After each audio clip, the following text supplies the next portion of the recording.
Quero saudar a todos com a paz do Senhor. Amém. Quantos estão felizes? Quantos estão felizes com Jesus?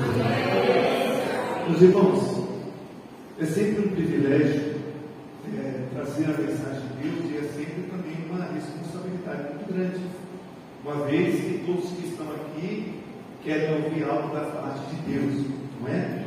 Então não se atenha ao pastor José, mas se atenha ao Espírito de Deus, porque é Ele quem vai falar ao seu coração. Nós somos somente um instrumento nas mãos do Senhor. Nós já sentimos a presença de Deus aqui, e eu acredito que Deus vai continuar sendo louvado e engrandecido através da sua palavra. Amém? Eu peço um pouquinho mais que vocês coloquem de pé e que você abra a sua Bíblia no livro do Apocalipse. Livro do Apocalipse, no capítulo 21. Eu quero que você acompanhe visualmente, uma vez que a leitura é um pouco extensa. Amém? Só paciência dos irmãos. Livro do Apocalipse, no capítulo de número 21, a partir do verso de número 1.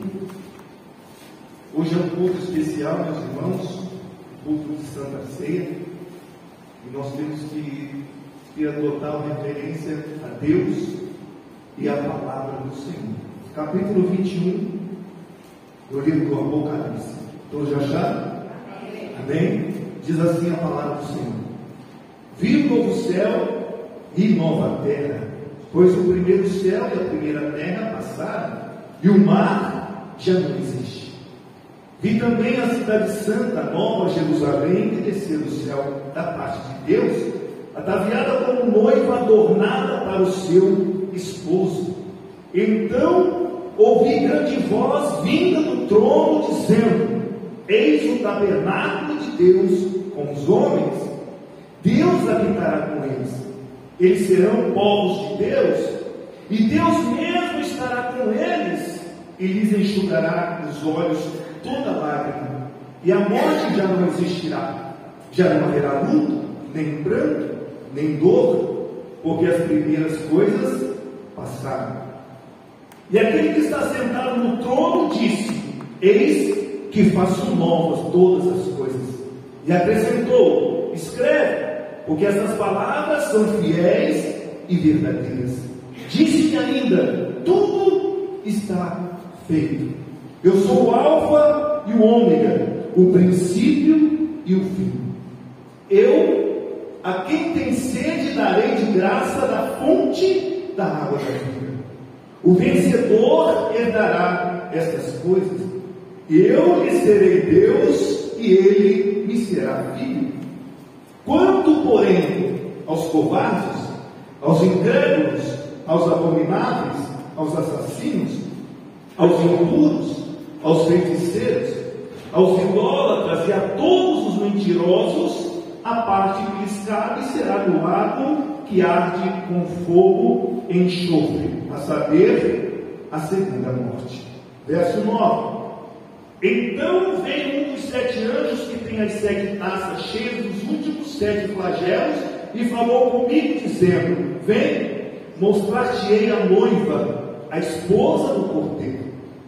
E me transportou em espírito até uma grande e elevada montanha, e me mostrou a santa cidade, Jerusalém, que descia do céu da parte de Deus, a qual tem a glória de Deus. O seu fulgor era semelhante a uma pedra preciosíssima, como pedra de jaspe cristalina. Tinha grande e alta muralha, 12 portas, e junto às portas 12 anjos, e sobre elas nomes inscritos, que são o nome das 12 tribos dos filhos de Israel. 3 portas se acharam ao leste, 3 ao norte, 3 ao sul e 3 ao oeste. A muralha da cidade tinha 12 fundamentos, e estavam sobre estes os 12 nomes dos 12 apóstolos do Cordeiro. Aquele que falava comigo tinha por medida uma vara de ouro para medir a cidade, as suas portas e a sua muralha. A cidade é quadrangular, de comprimento e largura iguais, e mediu a cidade com uma vara até 12.000 estádios. O seu comprimento, largura e altura são iguais. verso 17. Mediu também a sua muralha 144 côvados, medida de homem, isto é, de anjo. A estrutura da muralha é de jaspe, também a cidade é de ouro puro, semelhante a vidro límpido, verso 19. Os fundamentos da muralha da cidade estão adornados de toda espécie de pedras preciosas. O primeiro fundamento é de jaspe, o segundo de safira, o terceiro de calcedônio, o quarto de esmeralda, o quinto de sardônio, o sexto de sárdio, e o sétimo de crisólito, e o oitavo de berilo, o nono de topázio e o 10º de crisópraso, e um 10º de jacinto e o 12º de ametista. As 12 portas são 12 pérolas, e cada uma dessas portas de uma só pérola. A praça da cidade é de ouro puro, como vidro transparente. Verso 22. Nela não vi santuário, porque o seu santuário é o Senhor, o Deus Todo-Poderoso e o Cordeiro. A cidade não precisa nem do sol nem da lua para lhe dar claridade, pois a glória de Deus a iluminou, e o Cordeiro é a sua lâmpada. As nações andarão mediante a sua luz, e os reis da terra lhe trazem a sua glória. 25. As suas portas nunca mais se fecharão de dia, porque nela não haverá noite, e lhe trarão a glória e a honra das nações. Nela nunca jamais penetrará coisa alguma contaminada, nem o que pratica abominação e mentira, mas somente os inscritos no livro da vida do Cordeiro. Eu vou repetir o verso de número 27. Nela, ou seja, na cidade, nunca jamais penetrará coisa alguma contaminada, nem o que pratica abominação e mentira, mas somente os inscritos no livro da vida do Cordeiro. Amém? Feche os seus olhos e curva a sua cabeça. Senhor, eu louvo a Ti, Senhor, por esta palavra. Eu bendigo o Teu nome, Senhor, por esse privilégio, por essa oportunidade. Que o Teu nome continue sendo adorado neste lugar. Que essa palavra, ó Deus, venha de encontro ao nosso coração. Venha de encontro à nossa necessidade nesta noite. Em nome de Jesus, eu te peço. Convém que o Senhor cresça e que eu diminua, e que o Teu nome continue sendo agradecido. Em nome de Jesus e para a glória do Teu nome. Amém. Antes de você se assentar, eu quero que você olhe para o seu irmão e diga para ele: o céu é para você. Diga para ele. Agora diga: o céu é para mim. Agora diga: o céu é para nós. Bem estranho, né? Falar assim. Toma o seu assento, por favor. Meus irmãos, eu fiz uma leitura aqui bem extensa. E quando eu disse para você dizer que o céu é para você, o céu é para o outro, o céu é para nós, porque isso é uma verdade.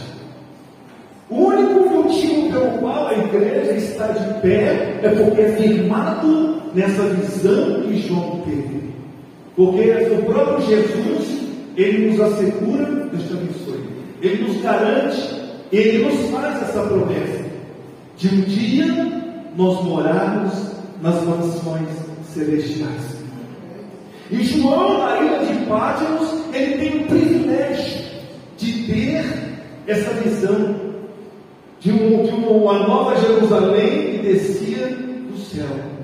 Ele consegue ter o privilégio de olhar a nova Jerusalém, ou a cidade santa, pelo lado de dentro. E se nós pararmos e fecharmos os nossos olhos físicos e abrirmos os nossos olhos espirituais, nós também podemos contemplar a maravilha deste lugar. E existem 4 coisas aqui que me chamam a atenção quando nós estivermos neste lugar. Eu disse quando nós estivermos, porque eu creio nessa promessa. E se 2 pessoas alcançassem esse privilégio, eu seria uma. Quem seria a outra? Amém. Amém? Louvado seja Deus. Porque nós temos que crer, meus irmãos. Uma vez que nós aceitamos a Cristo como Salvador, nós somos herdeiros dessa promessa.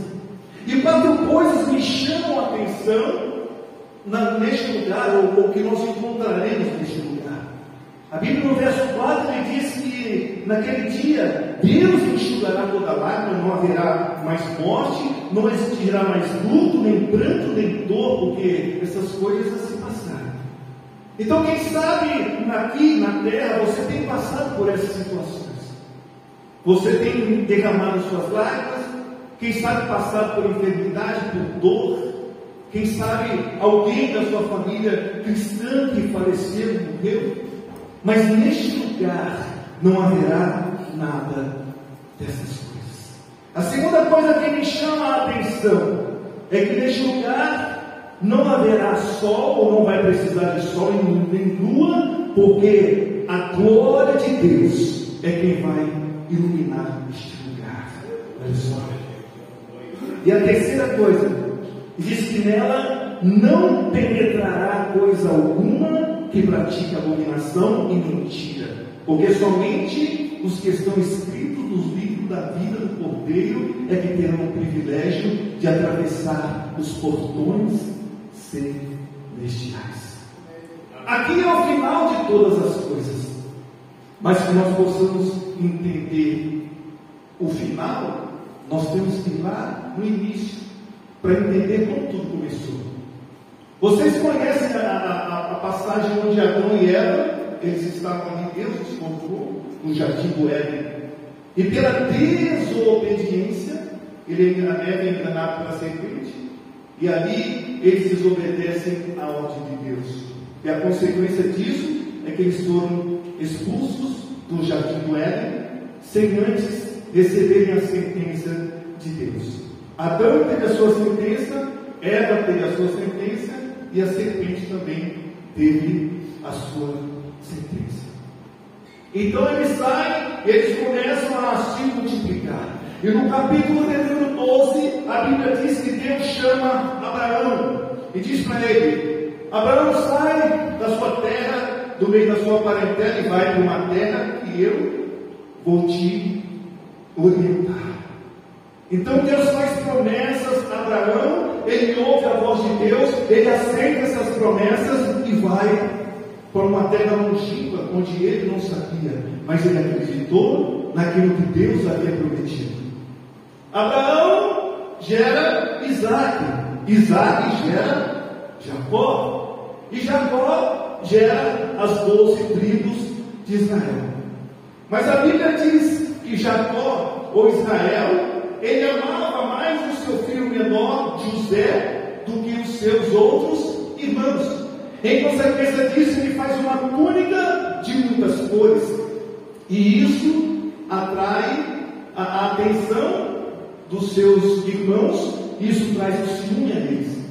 E a Bíblia diz que eles pegam ali José, colocam José numa cisterna, matam um cordeiro, e aquela túnica que ele havia ganhado do seu pai surge ali com o sangue daquele cordeiro e entrega para o seu pai, dizendo que uma besta fera, canto ou uma fera, matou José. E a Bíblia diz que eles vendem José para mercadores de escravos. E José vai parar no Egito e é comprado por quem? Por Potifar. Para encurtar a história, a Bíblia diz que Deus levanta José no Egito e coloca ele como governador. E como houve seca em Canaã, a Bíblia diz que os seus irmãos vêm comprar trigo no lugar onde José era governador do Egito. E ele reconhece os seus irmãos. E ali eles se reconciliam. Agora José traz toda a sua família para morar num lugar chamado Gozem. E eram 70 pessoas. A Bíblia diz que José morre. E agora o faraó que assume o Egito não conhecia a história de José. E ele observa que aquele povo multiplicava de uma maneira sobrenatural. E aí ele tem medo, ele diz: daqui a pouco esse povo vai nos superar e vai nos dominar. Então o faraó diz: olha, todos os homens que nascerem, as parteiras já podem descartar. E os filhos homens de 2 anos para baixo também serão mortos. E a Bíblia diz que com medo de Moisés ser morto, ele coloca uma cesta de chumbo, não é? No rio Nilo, e ali quem encontra aquela cesta com aquela criança? A filha do faraó. Ela toma aquela criança e cria aquela criança como se fosse o seu filho. E a Bíblia diz que Moisés ele cresce e ele vê um egípcio maltratando um escravo hebreu. E a Bíblia diz que ele mata aquele egípcio e foge. E chegando lá no lugar onde ele havia fugido, a Bíblia diz que ele encontra a sua esposa Zípora e começa a cuidar das ovelhas do seu sogro Jétro. E agora Deus ouve o clamor do povo que estava no Egito. E a Bíblia diz que uma certa hora Moisés ele vê algo sobrenatural. Ele olha dentro de uma caverna e havia um arbusto que estava pegando fogo, mas ele não se consumia. E a Bíblia diz que Moisés, pela sua curiosidade, ele chega até lá, ele ouve a voz de Deus dizendo: Moisés, tira a sandália dos teus pés, porque o lugar que pisa é santo. E agora Deus levanta Moisés para tirar o povo do Egito, que já estava há 400 anos sendo escravo. E Moisés disse para Deus: Senhor, o que é que eu vou dizer para Faraó? E Deus disse para ele: disse que o eu sou é quem te mandou tirar o meu povo do Egito. Faraó endurece o seu coração, e Deus então manda 10 pragas no Egito, e a 10ª era a morte dos primogênitos. Agora o povo ele vai para o Egito, o mar vermelho se abre e eles atravessam em terra seca, e do outro lado eles comemoram a grande vitória e o grande livramento de Deus. A Bíblia diz então que por 40 anos eles peregrinam no deserto, e quando eles chegam até a terra prometida, Deus ele constitui juízes naquele lugar. Deus ele constitui sacerdotes. Deus ele constitui profetas e reis com a intenção de trazer o povo novamente à presença de Deus. E nós sabemos que Jesus, numa certa hora da história, iria entrar em cena. Deus institui também o sacrifício de animais para a expiação do pecado. A Bíblia diz que o profeta Isaías, no capítulo 9, ele anuncia a vinda de Jesus, 700 anos antes de Jesus vir à terra. No capítulo 9 ele escreve: um menino nos nasceu, e um filho se nos deu, e o seu nome será Maravilhoso Conselheiro, Deus Forte, Pai da Eternidade e Príncipe da Paz. E no capítulo 53 ele diz: olha, quem deu crédito à nossa pregação, e a quem se manifestou no braço do Senhor, porque foi subindo como raiz de uma terra seca, não tinha parecer nem formosura, e nem beleza havíamos para o que desejássemos. Era um homem desprezado, e sobre ele, pelas suas pisaduras, nós fomos sarados. E como ovelha muda perante os seus tosqueadores, ele não abriu a sua boca. Esse é Jesus. Jesus ele vem, é concebido pelo Espírito Santo e sua mãe Maria. E a Bíblia diz que com 30 anos ele vai ao Rio Jordão para ser batizado. Eu imagino João Batista ali batizando aqueles que se arrependeram. E quando ele levanta a sua cabeça, quem está lá? Jesus Cristo. E ele aponta o dedo e diz: eis aí o Cordeiro que tira o pecado do mundo. E a Bíblia diz que ali ele começa o seu ministério terreno, ensinando, curando, libertando, anunciando o reino de Deus. E aí, a Bíblia diz que ele faz a promessa, meus irmãos, aos seus discípulos, no capítulo de Lucas 14. Ele sabia que já estava chegando a sua hora.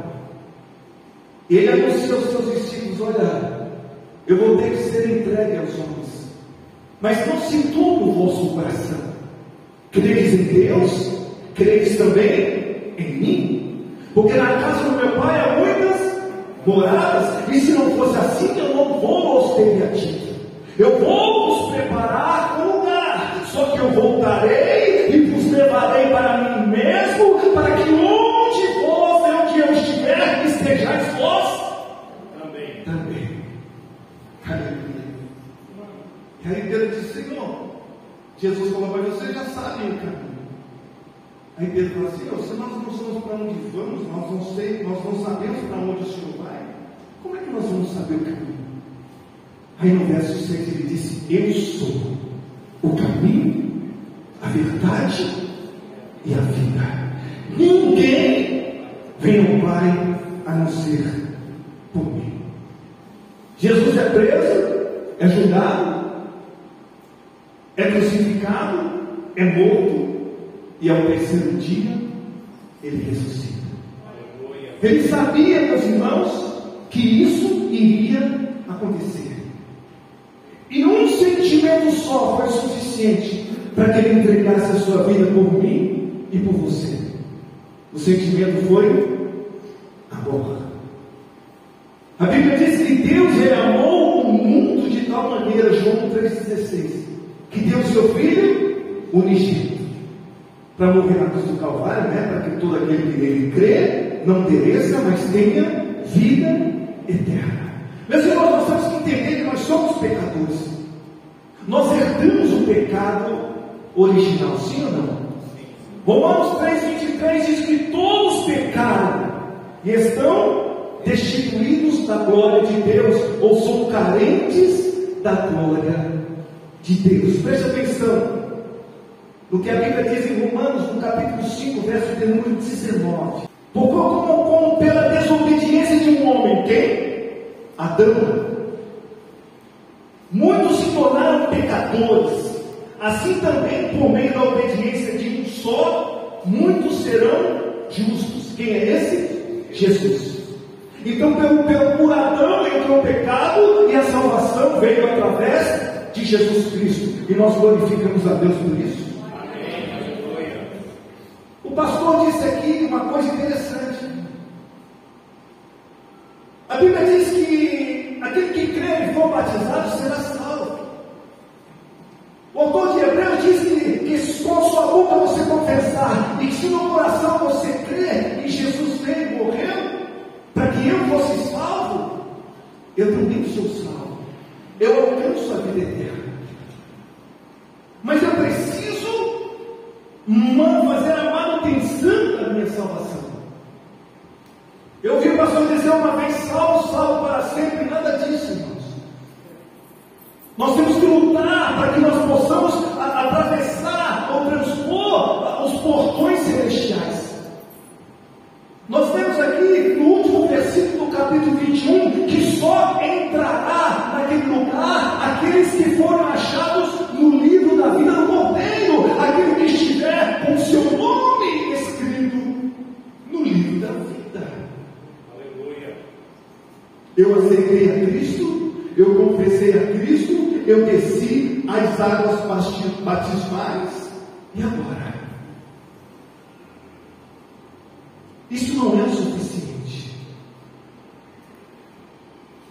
Eu tenho que continuar com a minha fé, eu tenho que continuar andando em santidade, eu tenho que continuar separado daquilo que me afasta de Deus.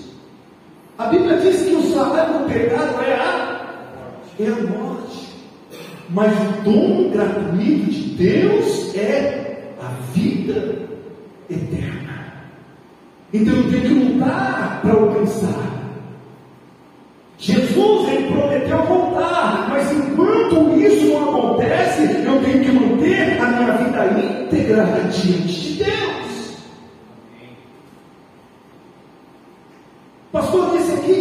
que há uma mudança, irmãos. É preciso haver uma mudança uma vez que você aceitou a Cristo.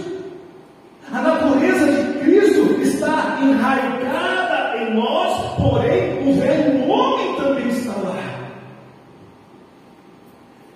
Paulo diz que aquele que está em Cristo, nova criatura é. As coisas velhas se passaram e tudo se fez novo.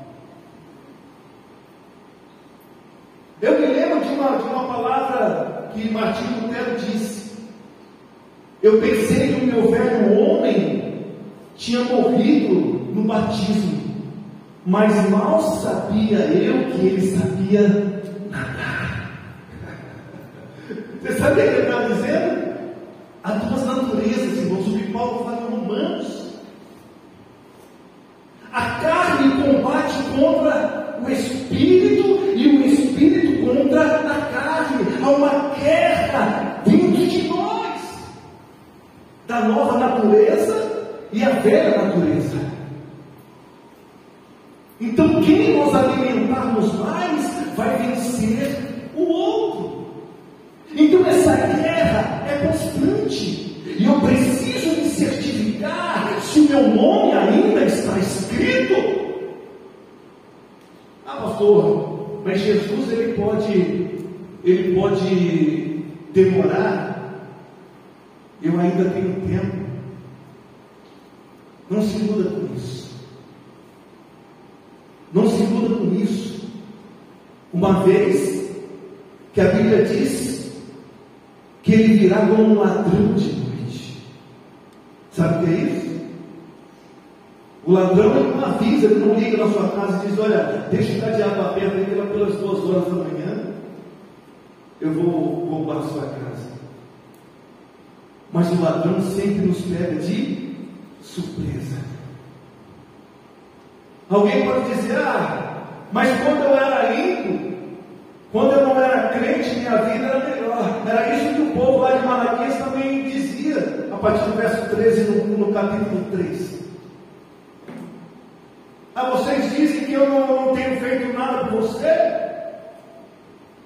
E aí o povo responde: mas de que adianta nós ficarmos em luto diante de Deus? Os ímpios prosperam cada dia, e eles não são punidos, e nós que estamos aqui dia e noite diante da face do Senhor. Aí Deus falou, no verso 18 ele diz assim: olha, e outra vez verás a diferença daquele que serve a Deus e daquele que não serve. Naquele dia eu farei de vós como um tesouro. Naquele dia eu vos pouparei como o pai poupa o seu próprio filho. Então o que nós temos que entender, meus irmãos, é que eles terão a sua recompensa e nós também teremos a nossa recompensa, uma vez que nós somos fiéis até o fim. E essa promessa, ela não pode sair do nosso coração. Nós temos que manter a salvação, como diz lá em Gálatas, no capítulo 5, preste atenção. Ouça o que Paulo escreve: para a liberdade foi que Cristo nos libertou. Permanecei, pois, firmes, e não vos submetais de novo no jugo da servidão. Ei, uma vez que vocês foram libertos por Cristo, por que vocês vão voltar a ser escravos do pecado? Então seja livre, porque o Senhor Jesus já nos libertou. As cadeias, as correntes e as algemas já foram quebradas. Isso é fazer a manutenção da nossa salvação. Isso é ter a certeza de que o nosso nome ainda está escrito no livro da vida. Porque fiel é aquele que prometeu. A Bíblia diz no Apocalipse, no capítulo 3, verso 11: eis que cedo venho, guarda a sua coroa, para que ninguém tome de você. Existem 3 tipos de pessoas na igreja, meus irmãos. E quando eu digo na igreja, eu não estou falando da nona IPR, eu estou falando da Igreja Universal. e também não é a do reino de Deus. Eu estou falando da igreja à face da terra. Existem 3 categorias de pessoas. Aquelas pessoas que muitas vezes ela ouve algo na televisão dizendo: vem para cá, dá para Deus, porque Deus vai te fazer rir. Motivação errada. Há pessoas que vão para a igreja com medo de ir para o inferno. Motivação errada. E há aquelas pessoas que entendem que Deus nos amou ao ponto de entregar o seu filho para morrer no meu lugar. Aleluia. Essa é a verdadeira motivação pelo qual a igreja precisa caminhar. Amém. Aleluia. Pode vir a chuva, pode vir a tempestade, pode vir o problema, pode vir a adversidade, pode vir a doença, pode vir o que for. Eu estou firmado na promessa. Eu estou firmado na promessa de que Jesus vai voltar um dia e eu vou vê-lo assim como Ele é. Porque a Bíblia diz, irmãos, que nós o veremos assim como Ele é. Nós vamos olhar dentro dos olhos de Jesus. E geralmente você vê Jesus ou pintado ou num calendário, não é? Muito bonito por sinal, barba cerrada, loiro, olhos azuis. Muito bonito por sinal. E eu disse aqui que Jesus, no capítulo 53, ele não tinha aparecido e nem formosura. Ele não era uma pessoa muito linda, mas eu não estou preocupado com isso. Qual seria a primeira atitude quando você se deparasse frente a frente com Jesus e olhasse dentro dos olhos dele? Eu já sei o que eu faria. Eu daria um ósculo santo dele, daria um beijo, beijaria os seus pés e diria a ele: Senhor, obrigado por me tirar do lamaçal do pecado, do charco de ouro onde eu me encontrava. Obrigado por ter paciência comigo esse tempo todo que eu estou na sua presença, porque eu erro. Mas o Senhor sempre tem nos dado uma nova oportunidade. O problema não é errar, o problema não é pecar, mas é reconhecer e se arrepender quando isso acontece. Deus está sempre pronto a te perdoar se há um arrependimento sincero. Aleluia. Glória a Deus.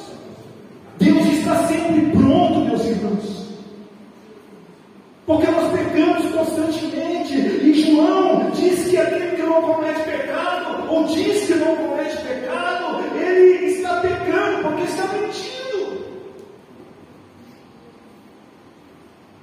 Porque para Deus não existe pecado, pecadinho, pecadão. Pecado é pecado e bom sinal. E para um pecado ser perdoado, ele precisa ser confessado. E aí João disse: confessar o teu pecado, ele é justo e fiel para nos purificar de toda a injustiça. Amém. É preciso haver um arrependimento. Eu quero que vocês saiam daqui com a convicção de que seu nome está lá. Aleluia. Eu quero que você saia daqui contemplando a Nova Jerusalém pelo lado de dentro, assim como João contemplou. É isso que nos move, meus irmãos. É essa promessa que nos move a seguir adiante. Por que você vê muitas pessoas saindo da igreja? Porque não consegue se firmar nessa promessa. Ou começa a olhar para o homem é falho. Se firma lá na palavra onde o autor de Hebreus diz, Hebreus 12:2, olhando para Jesus, o autor e consumador da minha fé. Não olha para mim que você vai se decepcionar.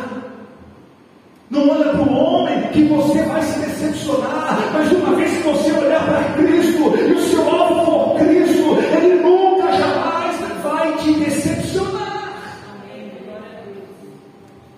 Nunca, jamais Ele vai te decepcionar. E qual foi a promessa que o Senhor nos deixou, meus irmãos? Olha o que diz a palavra em Efésios. Efésios no capítulo 1. Verso 13 e 14, isso aqui é maravilhoso, irmãos. Eu quero que você entenda isso aqui. Efésios capítulo 1, verso 13 e 14 diz assim: em que também vós, depois de ouvir a palavra da verdade, o evangelho da salvação, tendo nele crido, fostes selados com o Espírito da promessa, o qual é penhor da nossa herança, até o resgate da sua propriedade, em louvor da sua glória. Amém. O Espírito Santo é o nosso penhor. O que Jesus disse? Eu vou para o Pai, mas eu não os deixarei órfãos. Eu vou voltar ao Pai, que você envie um outro Consolador, o Espírito Santo. Então o que é o penhor? É uma garantia. Quando você tem uma joia, você quer penhorar, você vai lá na Caixa Econômica, eles guardam lá naquela gaveta, você pega o dinheiro com a intenção de que um dia você vai voltar para cumprir com a sua palavra. E o Espírito Santo, então, é o nosso penhor da promessa. Então, nós temos que ter essa garantia em nós, porque aquele que prometeu, ele vai ter que cumprir a sua promessa. Então, se apegue a ele, se apegue a esse penhor, se apegue ao Espírito Santo, deixa ele agir em você, deixa ele morar dentro de você, porque certamente aquele que prometeu é fiel para cumprir a sua promessa. Ele é fiel para cumprir. Glória a Deus. Ele vai cumprir, irmãos. Ele está próximo. Jesus está às portas. E nós não podemos deixar isso escapar das nossas mãos. Hebreus 9, 27 diz assim, ó: e assim como os homens estão ordenados a morrer uma só vez e depois disso o juízo, assim também Cristo, tendo oferecido uma vez para sempre para tirar os pecados de muito, aparecerá segunda vez, sem pecado, aos que aguardam para a salvação. Então, o autor de Hebreus, que nós não sabemos quem é, ele diz: ao homem está ordenado a morrer uma só vez, vindo depois disso o juízo. Então, se você amanhã você voltar, você deitar e não levantar, Jesus já voltou para você. Se amanhã você vier a voltar, Jesus, ele já voltou para você. Isso significa que eu tenho que viver a minha vida como se Jesus voltasse hoje. Eu tenho que viver a minha vida como se Jesus, como se a promessa se cumprisse hoje. Amém. Porque nós não sabemos o dia e nem a hora, meus irmãos, que ele vai voltar. Eu vou esperar, porque desde o meu tataravô, Jesus disse que ia voltar. Isso é uma verdade, irmãos. Paulo ele escreve isso em 1 Tessalonicenses 4,16. Ele diz assim: eu conto aos que dormem, não quero que sejais ignorantes quanto àqueles que dormem. Por quê? Porque o povo de Tessalônica, meus irmãos, eles estavam orando por aqueles que morreram. Para quem sabe, jogando uma indulgência lá no fundo do cofre, uma alma saída do purgatório negativo. Ao homem está ordenado a morrer uma só vez. Aí o que ele diz? Ele diz assim, 1 Tessalonicenses 4,13. Só que para que você entenda: não queremos, irmãos, que sejais ignorantes com respeito àqueles que dormem, porque não vos entristeceis como os demais, que não têm esperança. Pois, se cremos que Jesus morreu e ressuscitou, assim também como Deus, mediante Jesus trará a sua companhia os que dormem. Ora, ainda vos declaramos pela palavra do Senhor, isto é, nós vivos, o que ficarmos vivos até a vinda do Senhor, de modo algum precederemos os que dormem. Porquanto o Senhor, mesmo dada a ordem, uma palavra de ordem, ouvida a voz do arcanjo, ressoada a trombeta de Deus, descerá dos céus, e os mortos em Cristo ressuscitarão primeiro. Depois os nossos que ficarão ficarmos vivos, seremos arrebatados juntamente com Ele nas nuvens, para encontro do Senhor nos ares. Assim estaremos para sempre com o Senhor. Então consolai-vos, pois, uns aos outros com essas palavras. Aleluia. Vocês estão entendendo, meus irmãos? Esse dia vai acontecer. Os mortos ressuscitarão primeiro, e nós os que ficamos vivos. Paulo, quem sabe, achava que ele era a geração do arrebatamento. Paulo, quem sabe, ele tinha essa ideia de nós os que ficamos vivos, ou seja, nós somos a geração do arrebatamento. Mas isso vai acontecer. Paulo passou, e agora ele vai ressuscitar primeiro. E se nós somos a geração do arrebatamento, nós não perceberemos aqueles que dormem. Os que morreram em Cristo vão ressuscitar primeiro, e nós, na sequência, nós vamos nos encontrar com o Senhor nos ares, e a Bíblia diz que nós estaremos com o Senhor para sempre. Com glória. Meus irmãos, é isso que nós temos que firmar, é nessa promessa que nós temos que nos firmar. Aleluia. Ramando, que já vai. Não adianta nós queremos mudar, meus irmãos, o rumo da história. Eu sirvo a Deus desse jeito, então, se Deus achar, não, meus irmãos, negativo. Existe um padrão. Não estou falando que nós somos perfeitos, porque a Bíblia diz que não existe ninguém perfeito na terra. Mas nós temos que colocar em prática aquilo que o Senhor nos ensina. Uma vez que nós aceitamos a Cristo, a nossa vontade já não prevalece mais, senão a vontade de Deus. Aleluia. Jesus disse: olha, aqueles que quiserem vir após mim, primeiro, negue-se a si mesmo, tome a sua cruz e me segue. Sabe o que é negar a si mesmo? Negue as suas vontades. Deixe que a vontade de Deus prevaleça na sua vida. Uma vez que isso acontecer, você vai alcançar a salvação. Pastor, mas isso está demorando. A volta de Jesus está demorando, mas e daí? O que isso implica para você? O que isso vai mudar na sua vida? Se ele voltando hoje, voltando amanhã, ou voltando daqui a 50 anos. O que importa é que você é portador dessa promessa.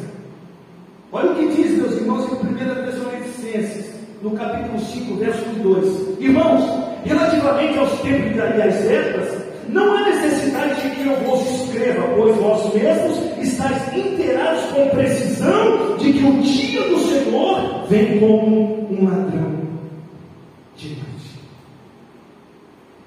Dá para entender isso? É nisso que nós temos que estar firmados.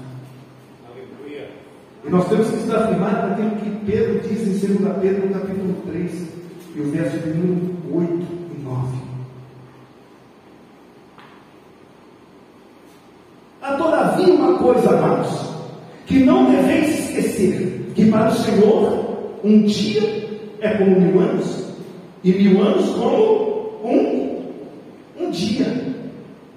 O Senhor não retarda a sua promessa como alguns julgam demorada. Pelo contrário, Ele é longânimo para convosco, não querendo que nenhum pereça, senão que todos cheguem ao arrependimento. Alguns acham que Jesus está demorando, então vamos dar uma afrouxada na corda. Não, meus irmãos. Viva a sua vida como se Jesus voltasse hoje. Porque o relógio de Deus não é alinhado com o nosso relógio. Um dia para Deus é como 1000 anos, e 1000 anos é como um dia. Certifique-se de que se Jesus voltar agora, todos nós vamos nos encontrar com o Senhor nos ares. Essa é a vontade de Deus. É por isso que Ele quer que todos se salvem, que todos venham ao arrependimento. Quantos estão entendendo o que eu estou dizendo? Amém. Olha o que diz a palavra. Em Romanos, capítulo capítulo 13, verso 11. E digo isto a vós todos, que conheceis o tempo. Já é a hora de vos despertardes do sono, porque a nossa salvação está agora mais perto do que quando o princípio aceitamos a Cristo. Cada dia que passa, a nossa salvação está mais próxima. Cada dia que passa, a volta de Jesus está mais próxima. Quantos de nós, não precisa responder para mim, quantos de nós temos essa convicção hoje? Façamos uma reflexão, meus irmãos. Será que Deus está se agradando de mim? Será que Deus está olhando para mim e está dando um sorriso de orelha a orelha? Como quem diz, é isso mesmo. É dessa maneira que eu quero te ver. Ou quem sabe está torcendo a boca e dizendo, rapaz, você não tem jeito. Eu vou te dar mais uma oportunidade.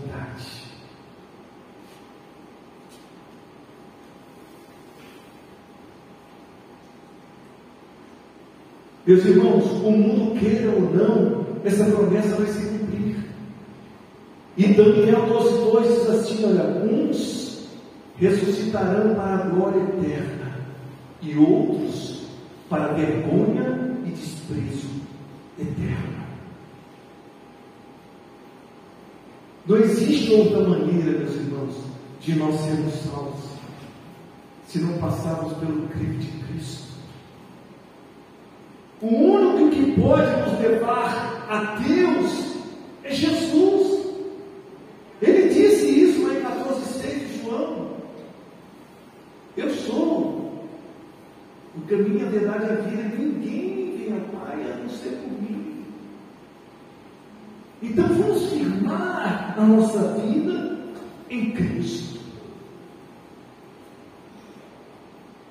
Jesus, ele conta uma parábola, e vocês conhecem essa parábola das 10 virgens, né? Mateus 25. Todas estavam aguardando o noivo, sim ou não? Sim ou não? Sim. Mas das 10, 5 eram nécias, ou loucas, algumas versões, e 5 eram prudentes. E o noivo, ele estava tardando. O noivo demorou e todas tostejaram, adormeceram. E aí eles se acordaram com alguém dizendo, aí veio o noivo. E quando elas olharam as suas lamparinas, as 5 nécias, aquelas que não estavam preocupadas com a volta do noivo, o azeite das suas lamparinas estavam acabando. E o que elas disseram? Dá um pouco do seu azeite para que nós também não apague, mas se nós dermos a nossa, nem vocês nem nós. Então corre lá e compra. Quem sabe ainda dá tempo de vocês chegarem aqui e o noivo ainda está. O noivo chega, as 5 prudentes entram e a porta se fecha. Oh, glória! E quando elas chegam correndo, batendo na porta, abrimos a porta, o noivo olha e diz, olha, eu não conheço vocês. Eu não sei quem vocês são. Meus irmãos, o que eu estou dizendo aqui é algo muito sério. De que adianta nós nadarmos e morremos na praia? De que adianta nós estarmos aqui todos os cultos? De que adianta nós consagrarmos? De que adianta nós orarmos? Se não temos a convicção de que essa promessa esteja enraizada dentro de nós, se não temos a convicção de que o nosso nome está escrito no livro da vida.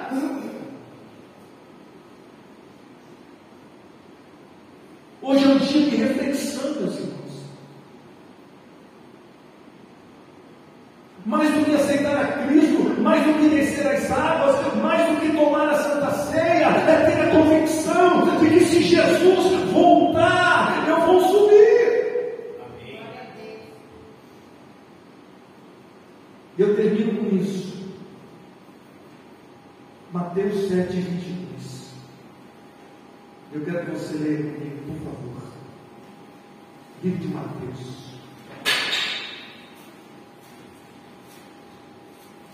Evangelho de Mateus.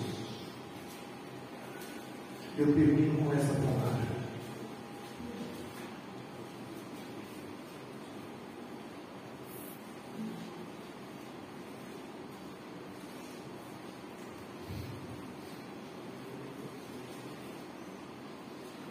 Muitos naquele dia hão de dizer: Senhor, Senhor, porventura não temos nós profetizados em teu nome? E em teu nome não expelimos demônios? E em teu nome não fizemos milagres?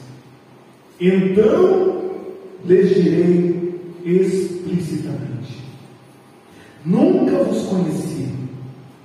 Apartai-vos de mim, que praticais a iniquidade.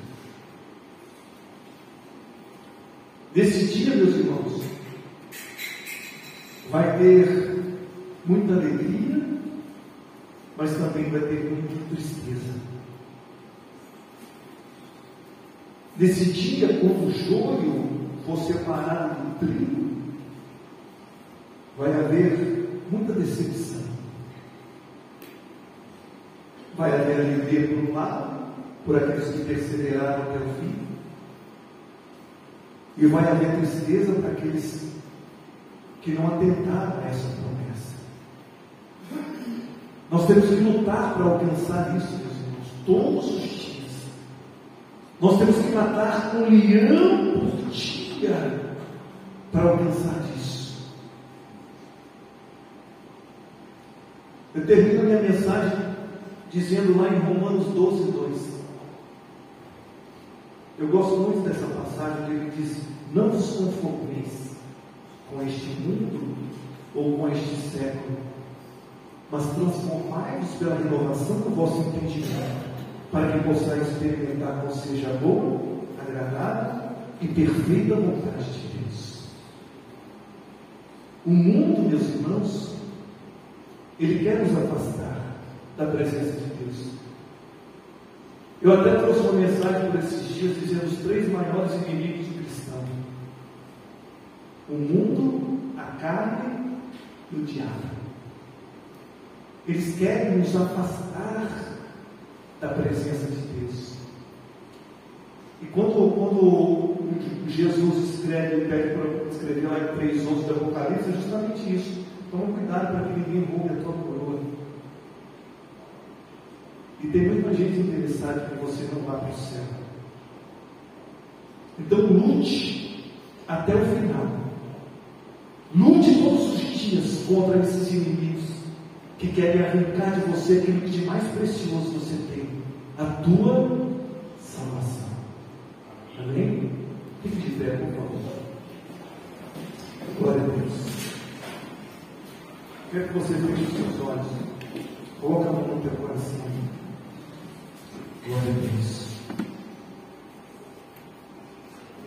Eu quero que você traga da sua memória, se esse dia acontecesse hoje, oramando que a face. Eu quero que você contemple as mansões celestiais pelo lado de dentro, assim como João contemplou.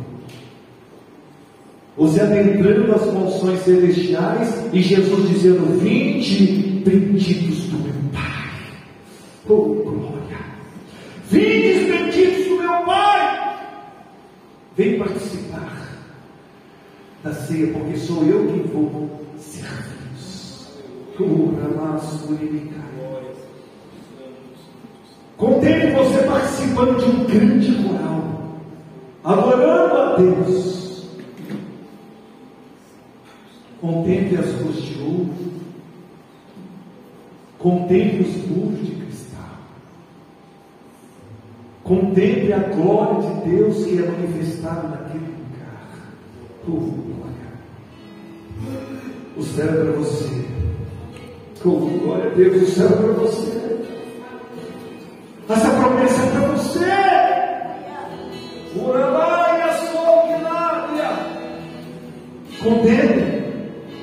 Contemple o céu que está preparado para você. Jesus prometeu e Ele vai cumprir, porque fiel é aquele que prometeu. Se você tiver alguma pendência com Deus hoje, esse é o momento propício. Se você tiver alguma pendência com Deus, se tiver alguma coisa te impedindo de alcançar, ou quem sabe você tem dúvida de que o seu nome ainda está escrito no livro da vida, hoje é o dia da restauração. Hoje é o dia que Deus escolheu. Hoje é o dia de você reconciliar-te com Deus. O céu é para você. O céu é para você. O céu te espera. Cada dia que passa, a promessa está mais perto. Ó Deus, em nome de Jesus, vai restaurando, Pai. Ó Deus, em nome de Jesus, vai agindo nesta noite. Em nome de Jesus Cristo, Senhor, vai manifestando, Pai, a tua glória. Vai falando com Deus aí. Você que quer reconciliar com Deus, aproveite a oportunidade, porque amanhã não nos pertence. O amanhã pertence a Deus. Deus vai restaurando agora, Senhor. Deus vai manifestando a tua glória, o teu poder, Senhor, e a tua unção. Ó Deus, vai trabalhando agora, Senhor. Vai levantando, Senhor, aqueles que estão caídos, aqueles que estão desanimados, Senhor. Deus, em nome de Jesus. O céu vai vir para nós, Senhor. Essa promessa é para a igreja. Essa promessa é para todos aqueles que perseverarem até o final. Desvendem as lutas, desvendem os problemas, desvendem as adversidades. Se firme na promessa, se firme na promessa, se firme na promessa. O Deus vai curando agora, Senhor. O Deus vai libertando agora, Deus. Todos aqueles que estão enfermos, vai tocando na enfermidade agora. Vai tocando nos ossos, vai tocando no pulmão, vai tocando no braço, no fígado, no coração, vai tocando no sangue, na carne agora, Senhor, na junta, vai tocando na medula agora, nos olhos, no cérebro, nos ouvidos, Senhor. Onde quer que haja enfermidade, eu mando embora agora. Onde quer que haja dor, eu mando embora agora. Onde quer que haja a infecção agora, em nome de Jesus, em nome de Jesus, a enfermidade vai te retirar agora. Eu te ordeno, pelo poder que é no nome de Jesus, toda hora do mal, toda hora de macumbaria, de feitiçaria, toda hora do inimigo agora, que cai por terra, em nome de Jesus. Recebe a sua cura hoje. Recebe a libertação hoje em nome de Jesus. Em nome de Jesus Cristo.